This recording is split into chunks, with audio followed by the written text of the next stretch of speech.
বিতর্ক আর সাকিব আল হাসান যেন একই মুদ্রার দুই ভিন্ন পিঠ। সম্প্রতি বোলিং অ্যাকশন নিষেধাজ্ঞা কাটিয়েছেন সাকিব, আর নিষেধাজ্ঞা কাটিয়ে দেশের ক্রিকেটের এই পোস্টার বয়ে জন্ম দিয়েছেন নতুন এক বিতর্কের। একটি বেটিং সাইটের জন্য চুক্তিবদ্ধ হয়েছেন সাকিব আল হাসান, এর জন্য তাকে ঘিরে জন্ম নিয়েছে বেশ সমালোচনার।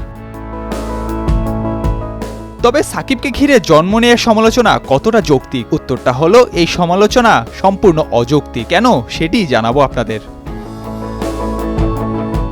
বিসিবির নীতিমালা অনুযায়ী ধূমপান, মাদক, জুয়া সম্পর্কিত কোনো ব্যবসা প্রতিষ্ঠানের সঙ্গে ক্রিকেটারদের জড়ানোর ক্ষেত্রে স্পষ্ট নিষেধাজ্ঞা জারি করা রয়েছে। সাকিব যদি কেন্দ্রীয় চুক্তির অংশ হতেন তাহলে সেই বিজ্ঞাপন করা সাকিবের জন্য এক প্রকার নিষিদ্ধই ছিল। কিন্তু চলতি বছর বিসিবির কেন্দ্রীয় চুক্তিতে না থাকার পাশাপাশি বোর্ডের তত্ত্বাবধানে আয়োজিত কোনো প্রতিযোগিতায় অংশ নেওয়ার সুযোগ না থাকায় সে শেকল খুলে গিয়েছে সাকিবের।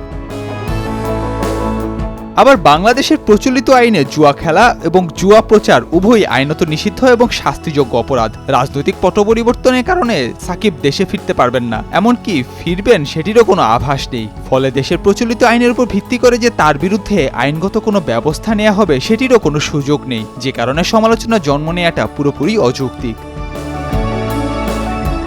এবারে আসা যাক ভিন্ন এক পরিসংখ্যানে। সাকিবের কি হবে না হবে সেটাকে আলোচ্য বিষয় না রেখে একটু অন্যদিকে তাকানো যাক। এখানে একটু মনে করিয়ে দিতে চাই, এখন ক্রিকেটটাই দাঁড়িয়ে রয়েছে বেটিং মার্কেটের উপর ভিত্তি করে। বাংলাদেশে হয়তো বেটিং অবৈধ হওয়ার কারণে কোনো প্রচারণা হয় না, তবে বিশ্বের অন্যান্য দেশে সেটি বৈধ হওয়ায় বেটিং মার্কেটের প্রচারণাও সেখানে দেখা যায়। বাংলাদেশে নিষিদ্ধ হলেও বেটিং মার্কেটের প্রভাব বেশ ভালোভাবেই রয়েছে, যেটার প্রমাণ চলতি বছরের শুরুতে হওয়া বিপিএল এর ফিক্সিং কাণ্ডে অনেকটা পাওয়া যায়। বর্তমানে ক্রিকেটে বেটিং মার্কেট যে ঊর্ধ্বমুখী সেটি অস্বীকার করার কোনো উপায় নেই। এর প্রভাব যে দিন দিন আরও বাড়তে থাকবে সেটি অবলীলায় স্বীকার করে নেওয়া যায়। একটু পরিসংখ্যান দিয়ে বিষয়টা আরও স্পষ্ট করে বোঝানো যাক।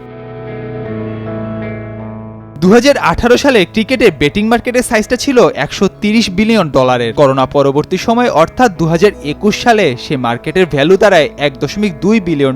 3 বছরের ব্যবধানে বেটিং মার্কেটের সাইজ আরও বেড়ে দাঁড়ায় 923.07%। করোনা প্যান্ডামিকের এই সময়টাতে বেটিং এর পরিধি বেড়েছে 40%, যে কারণে ব্যাপ্তি বেড়েছে মার্কেটের। 2022 সালে বেটিং মার্কেটের সাইজটা ছিল $5.2 বিলিয়ন।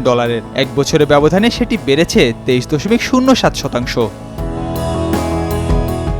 2023 ও 2024 সালে বেটিং মার্কেটটা ছিল যথাক্রমে $76.5 ও $70 বিলিয়ন। অর্থাৎ বছর বছর ক্রিকেটে বেটিং মার্কেটটা ক্রমাগত বাড়ছেই। 2030 সাল নাগাদ এই মার্কেটের ব্যাপ্তি দাঁড়াতে পারে $225 বিলিয়ন, এমনটাই আন্দাজ করা হচ্ছে। 2035 সাল নাগাদ বেটিং মার্কেটের সাইজ ছাড়িয়ে যেতে পারে $500 বিলিয়ন। যেভাবে ক্রিকেটে বেটিং মার্কেটের সাইজটা বড় হচ্ছে, তাতে সামনের বছরগুলোতে ক্রিকেটে বেটিং আরও বেশি প্রভাব ফেলবে সেটি বলার অপেক্ষায় রাখছে না। বাংলাদেশে বেটিংটি অবৈধ হয় নেতিবাচকভাবে সেটি বর্তমানে প্রভাব বিস্তার করছে, কিন্তু দিন দিন সেই প্রভাব আরও বাড়বে সেটি বলার অপেক্ষাই রাখছে না। নাহিয়ান আরিফিন, নয়া দিগন্ত।